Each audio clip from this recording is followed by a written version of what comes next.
साथियों, आज मैं आपके सामने सिर्फ एक खबर लेकर नहीं आया हूं, बल्कि एक ऐसी जानकारी लेकर आया हूं जो लाखों मेहनतकश परिवारों के लिए उम्मीद की नई रोशनी बन सकती है।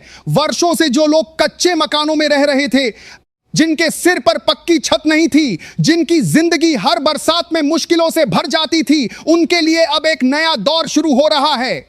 सरकार की प्रधानमंत्री आवास योजना का उद्देश्य हमेशा से यही रहा है कि देश का कोई भी गरीब परिवार बिना घर के न रहे। इसी सोच के तहत हर साल लाखों परिवारों को इस योजना से जोड़ा जाता है और उन्हें चरणबद्ध तरीके से आर्थिक सहायता दी जाती है ताकि वे अपना पक्का घर बना सकें। आज के इस वीडियो में हम इसी योजना से जुड़ी ताजा और सही जानकारी को विस्तार से समझेंगे।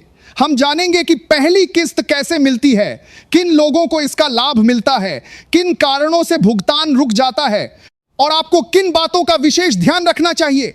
यह वीडियो किसी अफवाह या अनुमान पर आधारित नहीं है, बल्कि सरकारी प्रक्रिया और सामान्य नियमों के आधार पर तैयार किया गया है ताकि आप सही जानकारी तक पहुंच सकें। सबसे पहले यह समझना जरूरी है कि प्रधानमंत्री आवास योजना एक लंबी प्रक्रिया के तहत चलती है। इसमें किसी को भी अचानक पैसा नहीं दिया जाता। हर लाभार्थी का पहले सर्वे होता है, फिर दस्तावेजों की जांच होती है, उसके बाद पात्रता तय की जाती है और फिर किस्तें जारी की जाती हैं। इसका मतलब यह है कि अगर किसी व्यक्ति को पहली किस्त नहीं मिली है तो जरूरी नहीं कि उसका नाम हट गया हो। कई बार तकनीकी कारणों, दस्तावेजों की कमी या सत्यापन में देरी की वजह से भुगतान रुक जाता है। इसलिए सबसे पहले हमें यह समझना चाहिए कि योजना की प्रक्रिया धैर्य और सही जानकारी के साथ आगे बढ़ती है। सरकार द्वारा दी जाने वाली राशि अलग अलग क्षेत्रों के अनुसार तय की जाती है। मैदानी क्षेत्रों में आमतौर पर लाभार्थी को लगभग 1,20,000 रुपए तक की सहायता मिलती है, जो किस्तों में दी जाती है। वहीं पहाड़ी और दुर्गम क्षेत्रों में यह राशि थोड़ी अधिक हो सकती है, क्योंकि वहां निर्माण की लागत ज्यादा होती है। इसके अलावा कई राज्यों में शौचालय निर्माण, बिजली, पानी और अन्य सुविधाओं के लिए अलग अलग योजनाओं के तहत अतिरिक्त सहायता भी दी जाती है। इसका उद्देश्य यह है कि घर सिर्फ दीवारों का ढांचा न बने, बल्कि उसमें सम्मानजनक जीवन जीने की सभी सुविधाएं हों। अब बात करते हैं पहली किस्त की प्रक्रिया की। जब किसी व्यक्ति का आवेदन स्वीकृत हो जाता है और उसका सत्यापन पूरा हो जाता है, तब उसके बैंक खाते में पहली किस्त भेजी जाती है। यह राशि सीधे बैंक खाते में ट्रांसफर की जाती है, जिसे डीबीटी यानी डायरेक्ट बेनिफिट ट्रांसफर कहा जाता है। इस प्रक्रिया में किसी बिचौलिए की जरूरत नहीं होती। पैसा सीधे सरकार से लाभार्थी के खाते में जाता है। इसीलिए यह बहुत जरूरी है कि आपका बैंक खाता सही और सक्रिय हो। कई बार ऐसा देखा गया है कि लाभार्थी का नाम लिस्ट में होता है, लेकिन पैसा खाते में नहीं पहुंचता। इसके पीछे कुछ सामान्य कारण होते हैं। पहला कारण होता है बैंक खाता निष्क्रिय होना। अगर लंबे समय से खाते में कोई लेन देन नहीं हुआ है, तो बैंक उसे अस्थायी रूप से बंद या सीमित कर सकता है। दूसरा कारण होता है आधार से लिंक ना होना। अगर आपका बैंक खाता आधार से जुड़ा नहीं है तो भुगतान अटक सकता है। तीसरा कारण होता है गलत जानकारी। अगर आवेदन में नाम, खाता नंबर, IFSC कोड या अन्य विवरण गलत है तो ट्रांजैक्शन फेल हो जाता है। इसीलिए यह जरूरी है कि आप समय समय पर अपने बैंक में जाकर यह जांच कर लें कि आपका खाता पूरी तरह चालू है या नहीं। साथ ही यह भी सुनिश्चित करें कि आपका मोबाइल नंबर बैंक से जुड़ा हो, ताकि आपको समय पर मैसेज मिल सके। अब बात करते हैं दस्तावेजों की।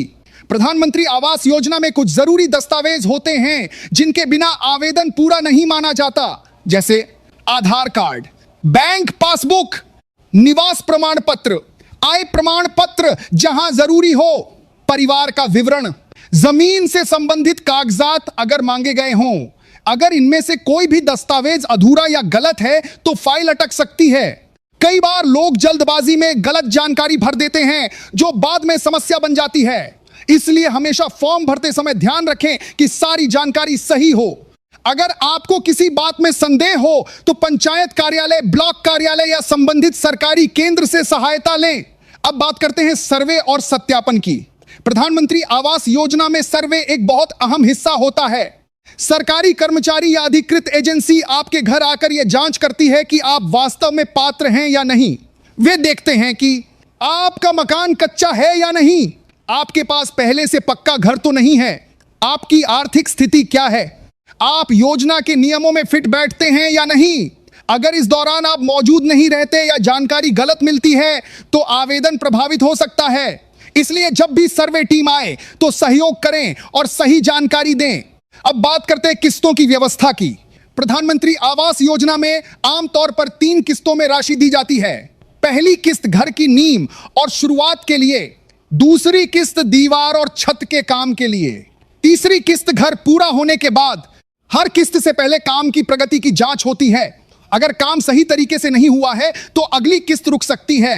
इसलिए घर बनाते समय योजना के नियमों का पालन करें। सरकार द्वारा तय मानकों के अनुसार निर्माण कराएं। गलत या अधूरा काम भविष्य में परेशानी बन सकता है। अब बात करते हैं उन लोगों की जिनकी पिछली किस्त रुकी हुई है। अगर आपको पहले किस्त मिली थी लेकिन दूसरी या तीसरी नहीं मिली तो घबराने की जरूरत नहीं है। इसके पीछे आमतौर पर यह कारण होते हैं: काम की फोटो अपलोड न होना, निरीक्षण में देरी, तकनीकी समस्या, दस्तावेज अपडेट न होना। ऐसे में आपको अपने स्थानीय कार्यालय से संपर्क करके स्थिति की जानकारी लेनी चाहिए। अब एक बहुत जरूरी बात, प्रधानमंत्री आवास योजना पूरी तरह निशुल्क योजना है। इसके लिए किसी को भी पैसा देने की जरूरत नहीं होती। अगर कोई व्यक्ति आपसे पैसे मांगता है और कहता है कि वह आपका काम जल्दी करवा देगा तो सावधान रहें। ऐसे लोग अक्सर ठगी करते हैं। हमेशा आधिकारिक माध्यम से ही काम करें। अब बात करते हैं महिलाओं, बुजुर्गों और दिव्यांग नागरिकों की। सरकार इस योजना में विशेष श्रेणी के लोगों को प्राथमिकता देती है, जैसे विधवा महिलाएं, दिव्यांग व्यक्ति, वरिष्ठ नागरिक, अत्यंत गरीब परिवार। अगर आप इनमें से किसी श्रेणी में आते हैं तो आपको योजना में प्राथमिकता मिल सकती है। इसके लिए सही दस्तावेज होना जरूरी है। अब बात करते हैं ग्रामीण और शहरी क्षेत्रों की। प्रधानमंत्री आवास योजना 2 हिस्सों में चलती है, ग्रामीण क्षेत्र के लिए, शहरी क्षेत्र के लिए। दोनों की प्रक्रिया थोड़ी अलग होती है, इसलिए यह जरूरी है कि आप अपनी श्रेणी के अनुसार जानकारी लें। अब बात करते हैं डिजिटल सिस्टम की। आजकल ज्यादातर काम ऑनलाइन पोर्टल के माध्यम से होता है। आवेदन की स्थिति, किस्त की जानकारी, नाम लिस्ट में है या नहीं, भुगतान का स्टेटस, यह सब ऑनलाइन देखा जा सकता है। अगर आपको इंटरनेट की जानकारी नहीं है तो आप नजदीकी सेवा केंद्र से मदद ले सकते हैं। अब एक महत्वपूर्ण विषय, धैर्य। सरकारी योजनाएं बड़े स्तर पर चलती हैं, इसमें लाखों लोग जुड़े होते हैं, इसीलिए कभी कभी प्रक्रिया में समय लग जाता है। इसका मतलब यह नहीं कि योजना बंद हो गई है या आपको लाभ नहीं मिलेगा। धैर्य और सही जानकारी ही सबसे बड़ा समाधान है। अब बात करते हैं निर्माण की गुणवत्ता की। घर बनाते समय सिर्फ जल्दी करने पर ध्यान न दें। मजबूत नींव, अच्छी सामग्री, सही डिजाइन, मौसम के अनुसार निर्माण, इन सब बातों का ध्यान रखें। घर सिर्फ आज के लिए नहीं, आने वाली पीढ़ियों के लिए होता है। सरकार समय समय पर निर्माण की निगरानी करती है। कई जगहों पर तकनीक के माध्यम से निगरानी की जाती है। इसका उद्देश्य यह है कि पैसा सही जगह पर इस्तेमाल हो। अब बात करते हैं भविष्य की योजनाओं की। सरकार लगातार इस योजना को बेहतर बनाने की कोशिश कर रही है। नई सुविधाएं, तेज प्रक्रिया, बेहतर निगरानी, डिजिटल सेवाएं, इन सब का मकसद यही है कि लाभार्थी को ज्यादा परेशानी ना हो। अब अंत में सबसे जरूरी बात, प्रधानमंत्री आवास योजना गरीब और जरूरतमंद लोगों के लिए बनाई गई है।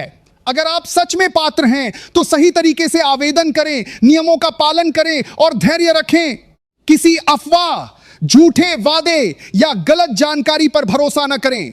हमेशा आधिकारिक स्रोत से ही जानकारी लें। इस वीडियो का उद्देश्य यही है कि आपको सही और उपयोगी जानकारी मिले ताकि आप अपने अधिकारों को समझ सकें और किसी के बहकावे में ना आएं। आप सभी से यही निवेदन है कि अपने आसपास के लोगों को भी सही जानकारी दें ताकि कोई भी व्यक्ति भ्रमित ना हो। देश का हर नागरिक सम्मान के साथ अपने घर में रहे, यही इस योजना का असली उद्देश्य है। इसी संदेश के साथ मैं आपसे विदा लेता हूं। धन्यवाद।